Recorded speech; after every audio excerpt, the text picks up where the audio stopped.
मेरा क्वेश्चन ये है कि लाइफ में हम जैसे जैसे आगे बढ़ते रहते हैं, हम बहुत सारी चीज़ों को लेकर के हम माइंड में कभी न कभी एनालिसिस करते हैं, प्रॉपर थिंकिंग करते रहते हैं, कभी लॉजिकली कभी इनलॉजिकली, हमें पता नहीं रहता हम कैसे कर रहे हैं। बट मेरा क्वेश्चन ये है कि लाइफ में जो हमारे लिए, फॉर एग्जांपल मैं अगर अपनी बात से क्वेश्चन को समझाने की कोशिश करूँ, कि एक टाइम था जब मुझे एथलीट बनना था, बट मैं नहीं बना, मैंने मैराथन पार्टिसिपेट किए, नहीं बना, फिर वो छूट गया। फिर क्लास 8-9 में चेस मेरे लाइफ में आया, उससे मैंने काफ़ी दिल से किया और उसमें काफ़ी सक्सेस मुझे मिली। एंड अभी भी चाहत है कि मैं ग्रैंड मास्टर लेवल तक भी जाऊं। बट देन आई थॉट कि मुझे अभी स्टडी भी करनी है। मैंने फिर कॉलेज ज्वाइन किया फ़िलासफ़ी ऑनर्स से। And while studying philosophy, while studying logic and critical thinking, मेरा सोचने का तरीका काफ़ी हद तक बदल गया। और उस प्रोसेस में, उस 3 साल के प्रोसेस में फिर मैं और कंफ्यूज हो गया कि नहीं, अभी मुझे सिर्फ ग्रैंड मास्टर नहीं बनना, I have to study philosophy as well. इसकी वजह से एक इसका ड्रॉबैक ये है कि ऑफकोर्स फिर टाइम डिवाइड हो जाता है जब हम 2-3 चीज़ एक साथ करते हैं, तो उसकी वजह से ऑफकोर्स हम उसमें उतना उस पर नहीं जा सकते। जैसे मैंने 3 साल फिलोसफी किया तो उसकी वजह से अभी तक 2000 रेटिंग मेरी जा चुकी होती, जो नहीं गई। मुझे साथ में कोचिंग भी करना था फॉर अर्निंग। सो एक coaching of chess. Yes, so अभी वर्ल्ड चेस फेडरेशन ने मुझे सर्टिफाइड किया है as a international chess coach. Earning potential आपको कहाँ ज्यादा नजर आ रहा है, चेस में या फिलॉसफी में? चेस में डेफिनेटली, चेस में ज्यादा है। yes, sir, chess। और प्लस चेस में 600 से 1200 तक तो आप पहुंच गए, लेकिन 1200 से 2000 पे जाना और फिर 2000 के बाद 2100 पे जाना और फिर 2200 पे जाना, that become more and more difficult with time. फिर एक एक पॉइंट भी भारी हो जाता है वहां पर आगे बढ़ने के लिए। You understand it better than me. जितना होता है रेटिंग इंक्रीज करने के लिए, एग्जैक्टली आपसे बेस्ट प्लेयर को हराना, राइट, उसको हराना पड़ेगा, तब आपकी रेटिंग बढ़ेगी। और उसके लिए आपको कॉन्स्टेंटली प्रैक्टिस करनी होगी, बहुत हार्डवर्क करना होगा। तो चेस में क्या आपको सिर्फ खेलने में मजा आता है, या जो प्रैक्टिस करनी है? बिल्कुल इस तरीके से देखो कि एक स्टेडियम भरा पड़ा है जहां पर हजारों लाखों लोग हैं, बैठे हैं, देख रहे हैं, तालियां बजा रहे हैं जब आप छक्का मार रहे हो, चौका मार रहे हो, तो उसमें मजा आता है। किसको नहीं आएगा? सबको आएगा। बट जब नेट पे प्रैक्टिस करनी पड़ती है, hours and hours of practice, जो कि बोरिंग होती है, मजा खेल में होता है। तो चेस की प्रैक्टिस इज बोरिंग, क्योंकि प्रैक्टिस अकेले में होगी। आपको एक एक चीज को याद करना होगा कि क्या क्या स्ट्रक्चर्स होते हैं, क्या क्या मूव्स होते हैं, क्या क्या पैटर्न्स होते हैं, हर एक चीज को बारीकी से समझना होगा। तो उसके लिए बहुत प्रैक्टिस करनी होगी। तो क्या उस प्रैक्टिस को करने में मजा आता है अकेले में बैठ करके? Yes sir, definitely. Learning process में जितने भी है, इनफैक्ट कभी कभी जब हम कोई गेम खेलते हैं, 5 आवर्स चलती है हाई रेटेड से, और वो हम हार जाते हैं, तो वो 5-10 मिनट के लिए तो थोड़े से दुखी होते हैं। बट देन बाद में मज़ा आता है कि गेम 5 आवर चली और इस वेरिएशंस में हम जीत सकते थे। फिर सारे वेरिएशन खुद से कैलकुलेट करते हैं, बाद में कंप्यूटर की हेल्प लेते हैं, कोच की हेल्प लेते हैं। तो वो चीज़ बहुत ही ज़्यादा फैसिनेटिंग है, बहुत मज़ा आता है उस प्रोसेस में। एंड फिर ट्रैवल करने में, ट्रैवल में हमें नए फ्रेंड्स मिलते हैं, फिर उनसे नई चेस की बातें होती है, आवर्स एंड आवर्स। तो ये पूरा प्रोसेस मैं बहुत एंजॉय करता हूँ अभी भी, जितना मैं 5 साल पहले करता था। अर्निंग पोटेंशियल आपके लिए चेस में ज़्यादा है, और ये जो पूरी की पूरी प्रोसेस है, इसको आप इंजॉय कर रहे हैं, अलग अलग लोगों से मिलने में आपको मज़ा आ रहा है, चेस को खेलने में मज़ा आ रहा है, कोचिंग भी आप कर रहे हैं, और आप कह रहे हैं एक फेडरेशन है, वहाँ से भी आपको कोई सर्टिफिकेशन मिला है। और आपका कॉन्फिडेंस लेवल क्या कहता है कि आप कब तक एक ऐसे लेवल तक पहुंच सकते हो जिसके बाद में अगर आप कोचिंग देते हो तो उस कोचिंग से आप बहुत अच्छा पैसा कमा सकते हो? अभी अगर मैं कंप्लीटली अगर कोचिंग छोड़ दूँ, सिर्फ प्लेइंग पे फोकस करूँ, तो नेक्स्ट 5 ईयर में I can become international master easily. मुझे लगता है ऐसा। But the problem is I can not leave coaching because I have to earn also, right? तो उसके लिए आई थिंक 8-9 ईयर्स मुझे लगेगा उस लेवल तक पहुँचने में। और आज भी आप कह रहे हो कि आप ठीक ठाक पैसा कमा रहे हो? Yes sir, yes sir. And अभी टाइम मुझे ज़्यादा नहीं देना होता कोचिंग में। यूएस की, लंदन की क्लासेस होती है, तो वो तो या तो रात में होगी या मॉर्निंग होगी। तो मॉर्निंग 4 to 7 मेरी क्लास होती है, पूरा दिन फ्री रहता है फिर। तो आप ऑनलाइन क्लासेस कंडक्ट कर रहे हो? यस, यूएस के लिए और यूके के जो स्टूडेंट्स हैं उनके लिए? Yes yes sir. ये तो चेस का समझ आ गया। फिलॉसफी क्यों कर रहे हो? और कॉलेज ज्वाइन करने से पहले फिलॉसफी का उतना ज़्यादा नहीं था, बस फिलॉसफी क्योंकि क्लास 12th में थी, थोड़ा अच्छा लगा, बाकी से हट के सब्जेक्ट लगा तो मैंने ले लिया। बट जब मैंने प्रॉपर स्टडी किया, फिलोसफर्स को स्टडी किया, लॉजिक स्टडी किया, लॉजिक में पता चला कि हम कितने जनरल बातों में भी कितने फैलेसी यूज करते हैं, कितने लॉजिकल फैलेसीज होती है, क्रिटिकल थिंकिंग क्या होती है, ये सारी चीजें आपने स्टडी करी। उसकी इंपॉर्टेंस जब मैंने समझा, तो मुझे लगा कि दिस इज़ समथिंग जो मुझे आगे भी ले जाना है। एंड जब आप किसी फिलोसफर्स को डीपली स्टडी करते हो तो जैसे एक फिलोसफर ने कहा था कि आप जितना ज़्यादा पढ़ते हो, जितना ज़्यादा जानते हो, आपको उतना रियलाइज होता है कि आपको उतना कम पता है। एग्जैक्टली तो वो बात मैं दिल से मानता हूँ कि he was actually right on this point. तो यही चीज़ है कि फ़िलॉसफी में भी अभी इतना इसको समझ लिया है कि इसमें अनलिमिटेड चीज़ें हैं पढ़ने के लिए, तो वो छोड़ने का मन नहीं करता। उसकी वजह से मैं थोड़ा सा कन्फ्यूज हूँ, तो इसमें आपका सजेशन चाहिए कि व्हाट शुड आई डू। इसमें कंफ्यूजन है कहाँ, मेरे को तो समझ नहीं आ रहा। कन्फ्यूजन और ये क्वेश्चन इस वक्त इसलिए इम्पोर्टेंट है क्योंकि अगर मुझे फ़िलॉसफी भी साथ में स्टडी करनी है तो मुझे अभी ही इसी साल मुझे मास्टर्स के लिए एप्लीकेशन देना होगा। अदरवाइज अगर मैंने अभी 2 साल छोड़ दिया तो शायद 2 साल ब्रेक देने के बाद मैं वापस स्टडी पे नहीं आऊँगा। इसीलिए this question is very important to me right now. अगर आप मास्टर्स कर लोगे तो क्या आपको बहुत अच्छा पैकेज मिल जाएगा, बहुत पैसा मिल जाएगा? नहीं, मनी वाइज फ़िलॉसफी में ज़्यादा चीज़ें नहीं है। तो फिर तो बिल्कुल क्लियर है ना बात। इसमें कंफ्यूजन कहाँ है? कंफ्यूजन मैं बताता हूँ कहाँ से आ रहा है। ये कंफ्यूजन आ रहा है जिस तरह की हमारी अपब्रिंगिंग है, जिस तरह से हमने सुना है, समझा है, अपने आसपास में देखा है, डिग्री के बारे में, डिप्लोमा के बारे में, इन सब चीज़ों के बारे में, उसकी वजह से हमारे दिमाग में क्या बैठ गया है कि फिलॉसफी मतलब क्या, कि मेरे पास में ये बैचलर्स की डिग्री होनी चाहिए, मेरे पास में मास्टर्स होना चाहिए, तब मैं एक फिलोसोफर हूं, तब मेरे को फिलॉसफी की नॉलेज है, अदरवाइज नहीं है। एक है फिलॉसफी की थियोरेटिकल नॉलेज, वो आपको कहां से मिलेगी? कॉलेज से मिल जाएगी। वहां से क्या मिलेगा? डिग्री मिल जाएगी। अगर तो उस डिग्री से होता कि आपको बहुत पैसा मिलने वाला है तो मैं कहता चलो ठीक है कर लो, एक श्योर शॉट। आप कह रहे हो वहां से पैसा भी नहीं मिलेगा और फिर डिग्री भी कर रहे हो। The point is very simple कि अभी आपको चेस में अपना फ्यूचर नजर आ रहा है साफ साफ, तो आपको अपना सारा फोकस चेस पे डालना है। अगले 6-7 साल में, 8 साल में इस लेवल पे आ जाना है कि आप यहीं बैठे बैठे, अब तो वैसे ही कोविड की वजह से सब कुछ ऑनलाइन हो गया है, आप यहीं बैठे बैठे ग्लोबली किसी को भी कोचिंग दे सकते हो। वो आपसे कोचिंग क्यों लेगा? जब आपकी खुद की एक रेटिंग होगी, खुद की एक स्टैंडिंग होगी, खुद का एक लेवल होगा, तभी तो वो आपसे कोचिंग लेगा और उसी लेवल के पैसे देगा। जो आपका लेवल है उसी के अकॉर्डिंग तो आपको पैसा मिलेगा। तो जब लेवल बढ़ाओगे तो क्या होगा? नंबर 1 वहां से पैसा कमा सकते हो, नंबर 2 अलग अलग कॉम्पिटिशन्स में पार्टिसिपेट कर सकते हो, वहां पे नए नए लोगों से मिलने को मिलेगा। तो ये फंडा बिल्कुल क्लियर है। ये जो कंफ्यूजन आ रहा है ना, ये पता है कहां से आ रहा है? क्योंकि हम सबके अंदर दिमाग में कहीं ना कहीं ये बैठा हुआ है बुरे तरीके से कि पढ़ाई का मतलब डिग्री और डिप्लोमा, बैचलर्स और मास्टर्स, इसके बाहर हमारा दिमाग नहीं चलता है। अगर फिलॉसफी के बारे में आप मेरे से बात करोगे ना तो we can talk for hours, और जो आप बात बोलोगे मैं उसकी और लेयर्स हटा करके आपको और बहुत कुछ दिखा दूंगा। मैंने कोई बैचलर्स नहीं किया, मास्टर्स नहीं किया फिलॉसफी में, ना साइकोलॉजी में। I can sit with a psychologist who has done masters in psychology और मैं उनकी लैंग्वेज में उनसे बात कर सकता हूं कई कई घंटों तक, और उनको ये रियलाइज नहीं होगा कि मैंने कुछ किया है नहीं किया। यहाँ पे एक क्वेश्चन है सर कि वाइल स्टडिंग चेस, तो फिर क्या साथ साथ में फिर मुझे फिलोसफी की बुक्स भी जो मुझे पढ़ने का मन कर रहा है वो साथ लेना चाहिए या फिर नहीं, उसको साइड करना चाहिए? मन तो आपका बहुत कुछ और करेगा, मन के हिसाब से चलोगे क्या? मन तो और भी बहुत कुछ करेगा। सजेस्टिंग की ब्रेक देना चाहिए? नहीं, मैं कुछ नहीं कह रहा, वो तो आपकी लाइफ है, आपको डिसीजन लेना है। मैं आपको सिर्फ ये कह रहा हूं, आप कह रहे हो चेस के साथ साथ में मेरा मन करेगा कि मैं फिलॉसफी भी स्टडी कर लेता हूं, तो चेस में आगे कैसे बढ़ोगे? चेस कोई खेल नहीं है, उसके लिए खेल है जो उसको मजे के लिए खेल रहा है। बट अगर आप प्रोफेशनली चेस में जाना चाहते हो, it requires hell lot of hard work, hours and hours of practice, hours and hours of learning, pattern समझने होते हैं, स्टिमुलेशन रन करना होता है। अब तो कंप्यूटर्स हैं आपके पास में, पहले के जमाने में कंप्यूटर्स नहीं थे। आज काफी इजी हो गया, आज काफी इजी हो गया है, लेकिन कंपटीशन भी बढ़ गया है। पहले इतना कंपटीशन नहीं था, आज कंपटीशन भी बहुत हो गया है, क्योंकि हर कोई ऑनलाइन चेस खेल रहा है, चेस सीख रहा है, और चेस बहुत तेजी से बूम कर रहा है पूरे वर्ल्ड में। वर्ल्ड ओलंपियाड भी इंडिया में होने जा रहा है इस साल for very very first time. Now comes the question, why philosophy? And philosophy होती क्या है?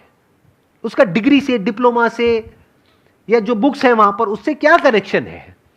Philosophy is all about questioning, it is about inquiry. If you have a curious mind, an inquiring mind, तो आप एक philosopher हो। हां, degree नहीं मिलेगी।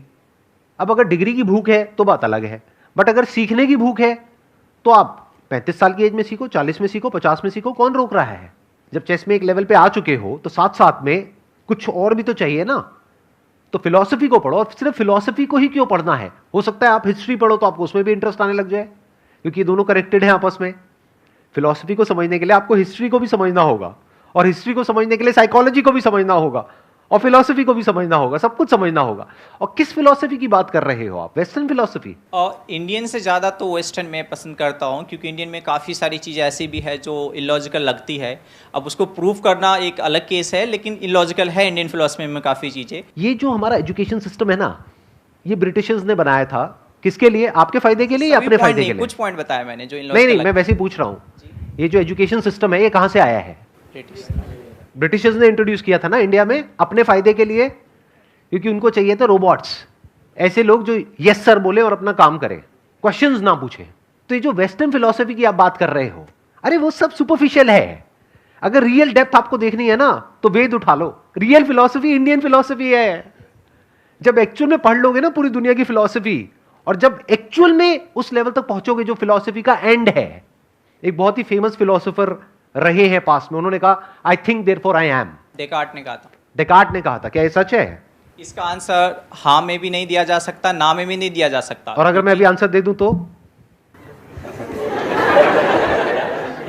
अगर अभी हम डिबेट करें और मैं प्रूव कर दूं और यहां पर सारे लोग कहें कि there is no point of questioning left now, it can't be questioned, I will rule it out right now in the next 5 minutes and you will not have any counter argument, तो क्या कहोगे? कहां गई आपकी college की सारी education और कहां गए आपके ये वेस्टर्न फिलोसोफर्स? अब आपको दिखाता हूं इंडियन फिलॉसफी की ताकत। सर, जो डेकार्ट ने कहा था, डेकार्ट ने भी क्वेश्चनिंग को ही इंपॉर्टेंस दिया था। उन्होंने बताया था कि आप हर चीज को क्वेश्चन। अरे घोंचू था वो, किसकी बात कर रहे हो? सर, डेकार्ट को I am not fan of Descartes, I am not fan of Descartes. जो उन्होंने कॉन्सेप्ट ऑफ गॉड को जो माना था, आई क्रिटिसाइज देम। मैं डेकार्ट का फैन नहीं हूँ, लेकिन आप कहीं और जा रहे हो, अभी इसी पे रहते हैं। I think therefore I am, क्या कहना चाहते थे वो वहां पे तक पहुंचे कैसे, मैं वही तो बता रहा हूँ सर। बताइए सर। उन्होंने ये बताया, जो उन्होंने एक प्रोसेस बताया कि हम हर चीज़ को डाउट कर सकते हैं, लेकिन डाउटिंग को डाउट नहीं कर सकते। तो क्योंकि हम डाउट कर रहे हैं ये हमें पता है, इसीलिए हम उस चीज़ को बोल पा रहे हैं कि हम डाउट कर रहे हैं। तो वो जो डाउट करने का जो पॉइंट है कि वी आर डाउटिंग समथिंग, तो इसका मतलब हम है। So I think because I am, ये उनका कहने का पॉइंट था। लेकिन ये बहुत लंबा है, ये शॉर्ट में एक्सप्लेनेशन बहुत मुश्किल है। फिलॉसफी शॉर्ट में समझाना कई बार मुश्किल होता है। तो उनकी पूरी 6 बुक है इसके लिए मेडिटेशन की, तो वो बहुत लंबा है। बट शॉर्ट में जो मैंने उन 6 बुक्स को मैं अभी 6 मिनट में आग लगा दूंगा। 6 मिनट दोगे मुझे? अब मैं बताऊं आपको इंडियन फिलॉसफी की ताकत।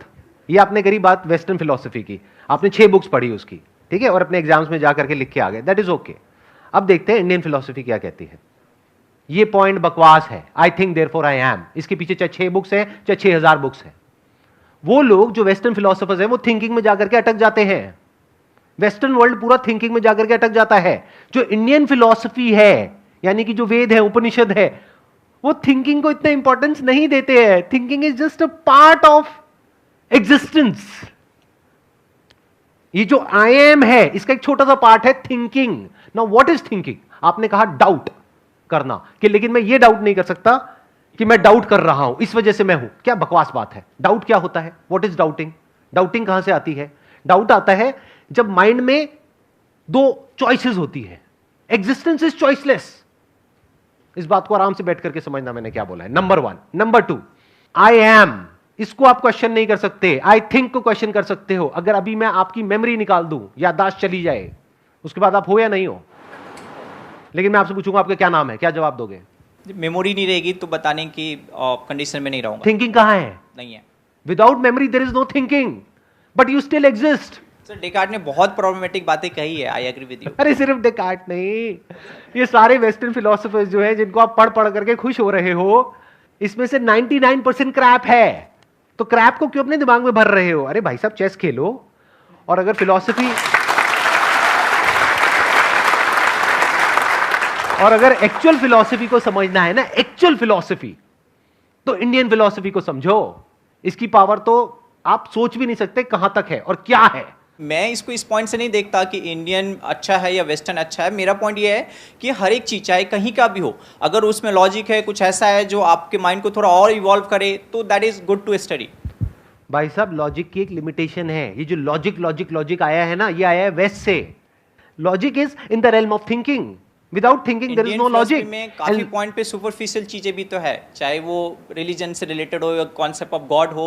वो कहां नहीं है? वो वेस्ट में नहीं है क्या?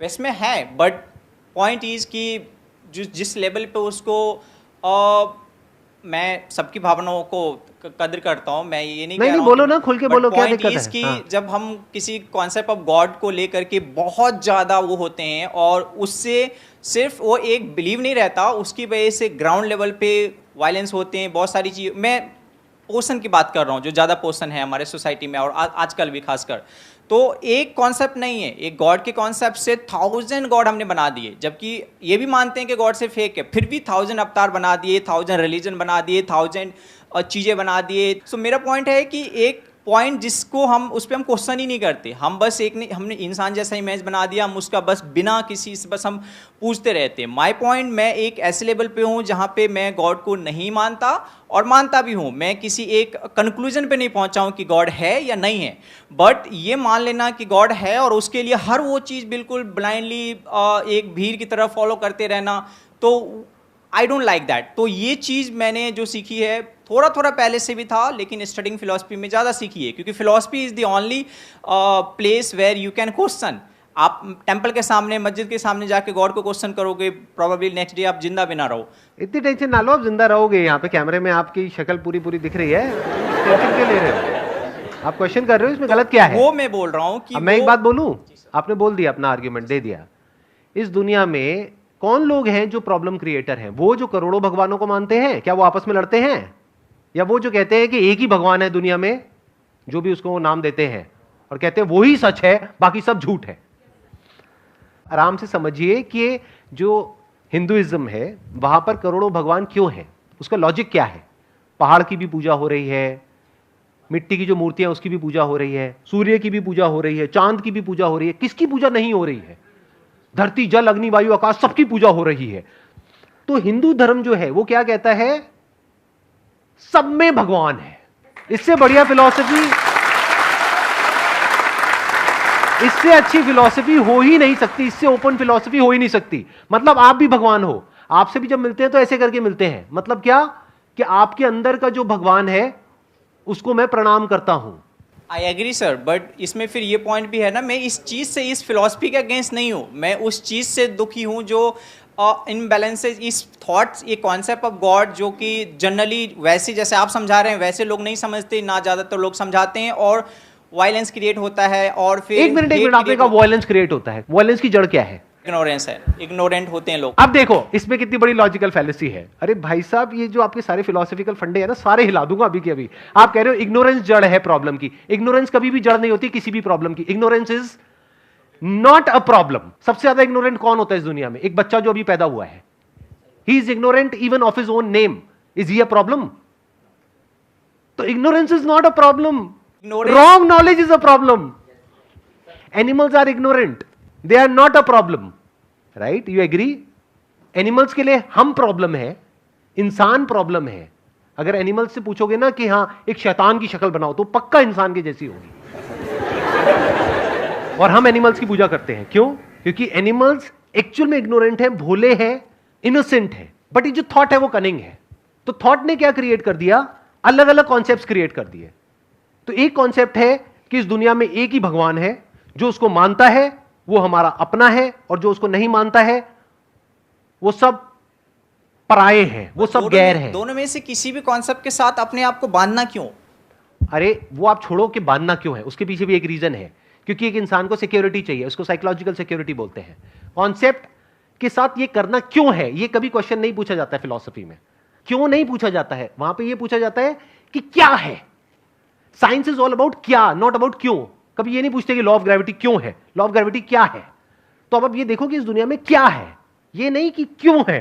ध्यान से समझना, आप लोगों को ये नहीं बोल सकते कि तुम भगवान की पूजा क्यों करते हो। अरे करते हैं, वो छोड़ो, अपने अपने भगवान की सब पूजा करते हैं। बट अब ये देखो कि रियल प्रॉब्लम कौन है। एक लॉजिक है कि ये मेरा भगवान है और यही सच है और यही सबसे ऊपर है, एक ही भगवान है और कोई दूसरा भगवान ही नहीं है। और जो इसको नहीं मानता है वो सब हमसे अलग है, और जो इसको मानता है वो सब हमारे अपने हैं, बाकी सब पराये हैं। ये एक थॉट प्रोसेस है। एक और थॉट प्रोसेस है जो कहते हैं कि सब में भगवान है और भगवान में ही सब कुछ है। मुझे ये बता दो, ये वाली जो थॉट प्रोसेस है, इसकी वजह से लड़ाई हो कैसे सकती है? ये तो इंसान अपने आप को सिर्फ डिफेंड करेगा ना बाकियों से। कोई इंसान अगर इस पे अटैक करने के लिए आएगा तो वो अपने आप को डिफेंड करेगा, वो अटैक क्यों करेगा? तो इंडियन फिलॉसफी में अटैक कहां है? आई बात मेरी समझ में? Yes sir, yes sir. Indian philosophy का जो ग्राउंड है, जो फाउंडेशन है, वहां पर अटैक पॉसिबल ही नहीं है। जो भी अभी तक हमने डिस्कस किया है उसको एक बार सम अप कर देते हैं। फिलॉसफी का एजुकेशन सिस्टम से डायरेक्ट कोई कनेक्शन नहीं है, क्योंकि वहां पे रियल फिलॉसफी है ही नहीं। रियल जो ओरिजिनल फिलॉसफी है that is missing. Real philosophy को अगर आपको स्टडी करना है तो you need to be as curious as somebody जो खजाना ढूंढने निकला है, और तब जाकर के आपको रियल जो फिलॉसफी है वो कहीं पे नजर आएगी, और उसमें रियलिटी होगी, उसमें बेसिस होगा, सिर्फ लॉजिक नहीं होगा। लॉजिक की अपने आप में एक लिमिटेशन है। Logic is always from a stand point. आपका अपना लॉजिक है, मेरा अपना लॉजिक है। अरे लॉजिक के आगे बढ़ो ना। फॉर एग्जाम्पल मैं कहता हूं मैं अभी इस चेयर पे बैठा हूं, निकालो इसमें कोई logical fallacy. Can you question it? You can not question it. This is beyond logic. तो एक होता है सत्य यानी सत्य, एक होता है मिथ्या यानी झूठ। तो मिथ्या में क्या होता है, वहां पे लॉजिकल और ये वाली सारी बातें चलती हैं। जो सच होता है वहां पे किसी लॉजिक की जरूरत नहीं है, थॉट की जरूरत नहीं है। मैं हूं, can you question it? You can not, because that is in your perception. तो लॉजिक से आगे बढ़ो, ये जो वेस्टर्न फिलॉसफी है उससे आगे बढ़ो। अब मैं ये नहीं कह रहा कि Indian philosophy versus western philosophy, but all I am saying is कि जो डेप्थ आपको इंडियन फिलॉसफी में मिलेगी वो वेस्टर्न में नहीं मिलेगी। वो सब सरफेस लेवल पे जाकर के अटक गए हैं। वहां आपको सारी थॉट की बातें मिलेंगी, माइंड की बातें मिलेंगी, राइट और रॉन्ग की बातें मिलेंगी, कॉन्सेप्ट्स की बातें मिलेंगी, आइडियोलॉजीज की बातें मिलेंगी, क्वेश्चनिंग की बातें मिलेंगी। उसके आगे आप बढ़ ही नहीं पाओगे। अरे क्वेश्चनिंग की भी तो लिमिटेशन देखो। क्वेश्चनिंग के लिए मेमोरी का होना जरूरी है। Questioning is part of thinking. Thinking के बियॉन्ड तो जाओ। Thinking which is not different from mind. Mind मतलब क्या होता है, ब्रेन के अंदर कुछ सेंसेशंस चल रही होती है, कुछ आप अपने आप को बोल रहे होते, दैट इज थिंकिंग। तो उसके आगे क्या है? उसके आगे लाइफ है। लाइफ की बात तो कोई है ही नहीं, लाइफ तक तो कोई गया ही नहीं है। अगर लाइफ को एक्चुअल में एक्सप्लोर करना है तो वेद को उठा लो। वेद में भी अगर और आगे जाना है तो वेदांत को पकड़ लो। वेदांत मतलब the end of Vedas, the pinnacle of Vedas, the pinnacle of knowledge. Veda का मतलब होता है नॉलेज। उसको स्टडी करो, तब आपको रियलिटी नजर आएगी, जहां पर जाकर के आपके सारे लॉजिक्स बिखर जाएंगे। That is the ending of thought, that is the pinnacle of philosophy. Mind के बियॉन्ड क्या है? How can you transcend mind? Is there a way? Is there something beyond mind? उसकी बात आपको वेदांत में मिलेगी। Not just at a theoretical level, not just as a philosophical concept, but as a living reality. As real as जितना कि मैं अभी आपके लिए रियल हूं, इतना रियल। एक्सपीरियंशियली आप कुछ ऐसा देख पाओगे जो दुनिया की किसी फिलोसॉफिकल बुक में पॉसिबल ही नहीं है। Wish you all the best. Please. Thank you so much sir, thank you so much.